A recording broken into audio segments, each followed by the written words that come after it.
샬롬. 오늘은 빌립보스 3장 1절부터 보겠습니다. 끝으로 나의 형제들아 주 안에서 기뻐하라.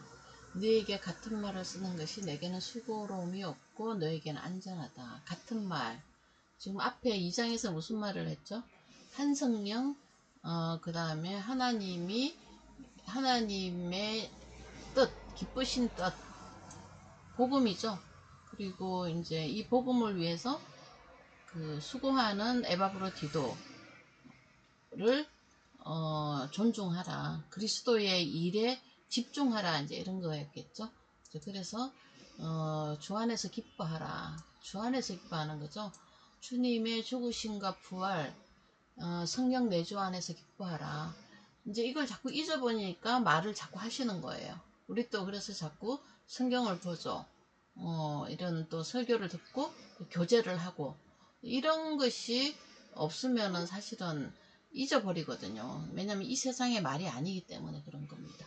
개들을 삼가고 행악자를 삼가고 몽을 상해한 이를 삼가라. 삼가고 하지 말라는 거죠. 개, 이게 지금 개인데 직접적으로는 뭘 의미하냐면 유대인들이야. 율법의 행위로 사는 사람들, 그리고 굉장히 개걸스러울 정도로 다른 복음을 믿는 사람들에게 공격적인 사람들, 행악자들. 악이 뭔지 아시죠? 예수님이 해놓으신 일에 점을 찍는 거, 또는 반박하는 거 행악입니다. 몸을 상해하는 일, 이거 율법행위 시키느라고 고생하죠. 이런 것들을 하지 말라는 거예요. 이거는 육에 속한 일이 아니라 영에 속한 거죠. 하나 우리의 말씀이 영이잖아요. 말씀과 관련된 일이지 이런 행위로 어떻게 해서 하나님을 만날 수 있는 존재가 아니라는 걸 알아라는 거죠.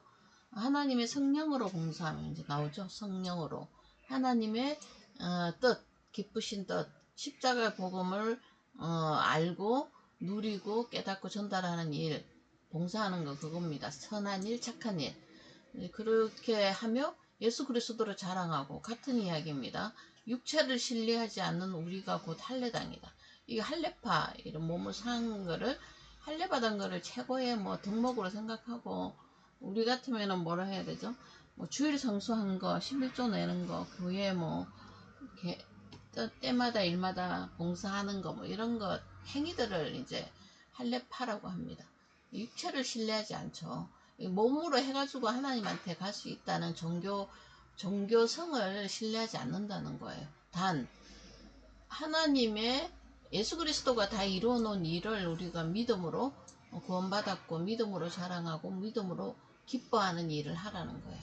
그러나 나도 육체를 신뢰할 만하면 누구든지 다른 이가 육체를 신뢰할 것이 있는 줄로 생각하면 나는 더욱 그러하다. 이분이 이제 출생 자체가 바리새파고 또 8일 만에 할례도 받았고 이스라엘 족속이고 이제 엄청 화려하죠. 히브리인 중에 히브리인이요. 베냐민 지파라는 사람들이거든. 이 사람들은 정말 유대 지파야 건이라도 있었고 왕이라도 있었지만 베냐민 지파는 그런 것들이 없었거든. 그러나 하나님의 종으로서의 가장 자존감이 높았던 사람들이고, 첫 번째 왕도 베냐민 지파 기스의 아들 사울에게서 나왔고, 이런 자존심이 많았던 민족 지파였단 말이에요. 그러니까 바리새인이라는 또 이런 거 다 지파 없어지고 난 페르시아 시대 이후에 생긴 이 바리새인들은 또한 말씀으로 굳게 선 사람들이라는 거죠. 율법 행위를 지킴으로, 말씀을 지킴으로. 그래서 이제 이렇게 살았던 사람들이고, 또 열심으로는 교회를 박해할 정도로 율법 안에서는 흠이 없는 자라고 들을 정도로 강력하게 율법 행위로 산 사람이라는 거야. 그러나 무엇이든지 내게 유익하던 것을 내가 그리스도를 위하여 다 해를 여길 뿐 아니라, 이거 어떻게 이 지경이 됐냐면 다맥색 사건 이후로 부활하신 주님을 만난 거예요. 모든 것을 해로 여긴다는 거예요. 이 행위 자체를 해가지고 하나님한테 간다는 건 악한 일이라는 것을 알았기 때문에 해로 여긴다. 나중에 뒤에 보면 이제 배설물로 여긴다. 이렇게 말하죠. 그거는 내 주 예수 그리스도를 아는 지식이 가장 고상하다. 그래서 나는 이런 행위들을 율법 행위, 내 의지대로 사는 것을 배설물로 여긴다. 부패한다는 거죠. 가지고 있기만 해도 부패한다는 거예요. 그리스도를 얻고 그리스도의 생명을 얻고 그리스도의 말씀을 알고 그 안에서 온전한 은혜죠. 십자가 안에서 발견되게 하기 위함이고 부활 성천 안에서 발견되게 하기 위함이라는 거죠. 다 버려야 돼요. 그래서 이제 이 가장 고상하다, 가장 엑셀런트하다는 뜻이거든요. 최고라는 거죠. 내가 가진 의는 율법에서 난 의가 아니고 오직 그리스도를 믿는 믿음으로 말미암는 것이니 곧 믿음으로 하나님께로부터 난 의다. 믿음으로죠. 예수 그리스도가 한 것을 믿음으로죠. 이거는 내가 한 게 아니잖아요. 믿음으로 하나님 자녀가 되는 거죠. 그래서 내가 그리스도와 그 부활의 권능과 고난에 참여함을 알고자 하여 그의 죽으심을 본받아 죽으심 안으로 들어갔었죠. 십자가의 삶, 다시 말해서 자기를 부인하는 삶으로 들어갔다는 거죠.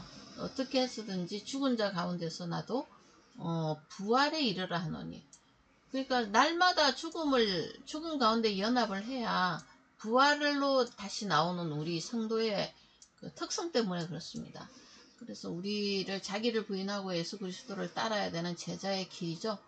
부활 생명이죠. 이거는 이기는 생명에 이르러 하느니, 내가 이미 얻었다 함도 아니요 온전히 이르었다 함도 아니다.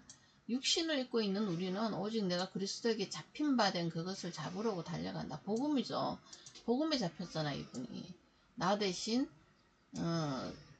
나는 끝나고 그리스도로 사는 그릇 같은 인생, 그것을 잡으려고 달려간다.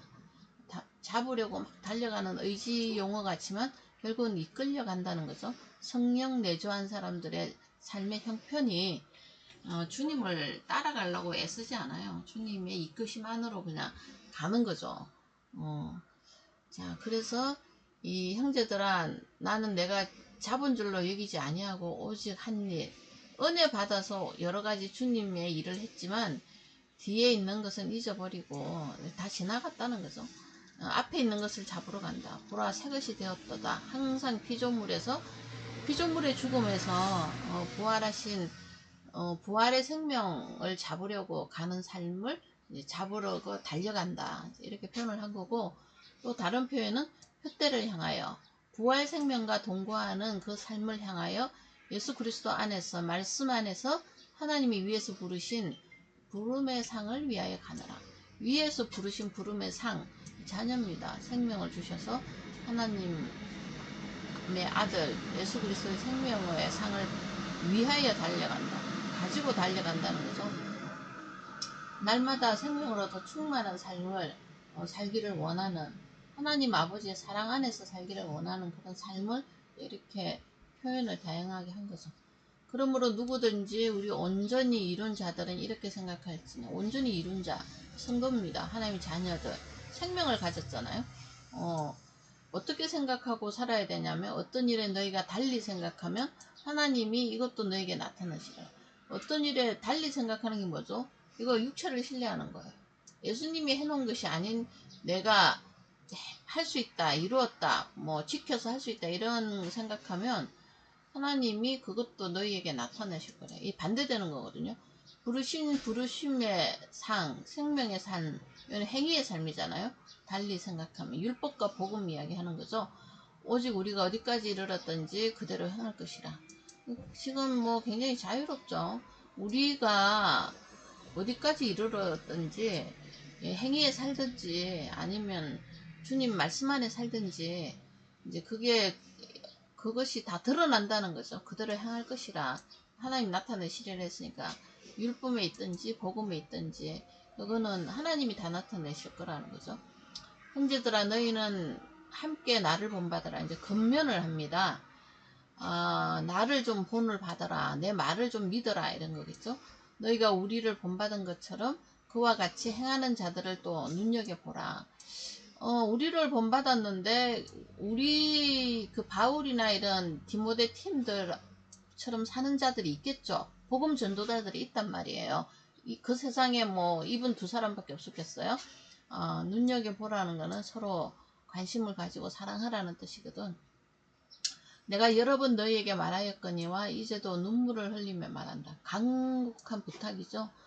안타까운 부탁이 들어있죠. 왜냐하면 이 눈물을 흘린다는 것은 한때 잘 따라다니다가 어디로 간 사람들이 있다는 거죠. 여러 사람들이 십자가의 원수로 행한다. 율법으로 다시 돌아간 거예요. 슬픈 소식이죠. 거기 앞에 육체를 신뢰하는 할례당처럼 행위로 돌아갔다는 거죠.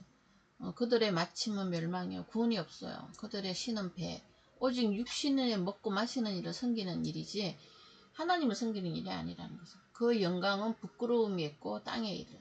예, 부활의 생명이 없어요. 율법 행위. 그러니까 결국은 어떤 열매가 맺히겠어요? 육체를 따라 난 육체의 열매로 끝나게 됩니다. 이렇게 사는 사람들은. 그래서 눈물이 나죠. 처음은 복음으로 시작했다가 결국은 이제 성령의 열매가 아니라 육체의 열매로 땅의 것을 생각하는 자로 이제 남는 거죠. 자, 이제 반대되는 겁니다. 그러나 우리는 어떤 사람이냐? 온전히 이룬 자, 성도들이죠. 예수 그리스도 안에서 온전히 이룬 것을 믿는 자들은 하늘의 시민권자예요. 거기로부터 구원하는 자, 곧 예수 그리스도를 기다린다. 우리는 재림에 대한 주님의 언약을 기다리고 있고, 이 땅에서 하나님 나라로 바로 가지 못하는 것은 주님께서 이 땅에서 자기 백성을 불러오라는 사명이 있기 때문에 있습니다. 기다리는 자죠. 그러니까 그는 부연 설명을 합니다. 예수 그리스도가 누구냐? 만물을 자기에게 복종하게 하실 수 있는 자의 역사로 우리의 낮은 몸을 자기 영광의 몸의 형체와 같이 변하게 하시리라. 우리에게 이제 부활 생명으로 충만케 하실 자라는 거죠. 그러니까 우리의 낮은 몸, 교회 지체의 몸들입니다. 이게 내 개인적인 몸이라기보다는 성경은 주님의 몸을 교회로 표현하잖아요. 이 육체의 몸들이 모여서 교회를 이렇게 만드는 게 아니라 주님의 생명체로 담은 이 교회잖아요. 교회가 영광의 몸의 형체와 같이 변하게 하실 것이다. 영광의 몸, 부활의 몸, 다시는 이 땅의 법으로 살지 않는 온전한 사랑의 몸으로 바뀌게 해줄 것이다. 이런 거죠. 그 중에 우리는 하나의 구속물로 들어가겠죠. 오늘 그래서 3장에서는 주 안에서 기뻐하라. 뭐 때문에요? 우리 영광의 몸의 형체가 부활체로 온전하게 변하게 해주는 그 언약이 있기 때문에 그렇습니다. 재림의 날에 그 모습을 우리에게 주신다고 되어 있잖아요. 오늘 여기까지 합니다. 샬롬.